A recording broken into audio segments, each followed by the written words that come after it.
یو سړی دی تا نه ستا مال اخلي، الله مکه ستا عزت لوټ کوي، نو د الله نبی صلی الله علیه وسلم فرمایي چې ته به د دې نه خپله دفاع به کې، دا دفاع په تا فرض ده.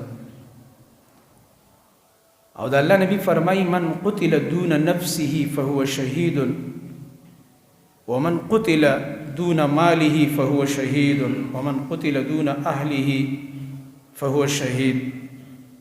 څوک چې د خپل نفس دفاع کوي او بل پې رامخکې شو او دی ووژلو بې ګناه، دا شهید دی. دغه رنګه یو کس د خپل مال په دفاع کې ووژلی شي، یو کس ته مال اخلي او دای نه پرېږدي ورته او دا ووژني، دا شهید دی.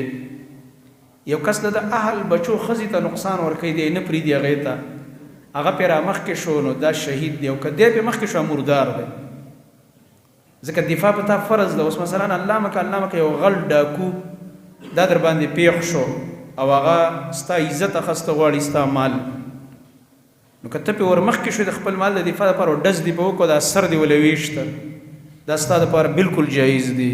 د الله په قانون کې دا جایز کار دی. هغه مردار دی ځکه چې ده ته چا دا اجازت ورکړی دی چې دی راځي ستا د اهل بیزتی کوي، یا ستا د مال اخلي، یا ستا د جان بیزتی کوي.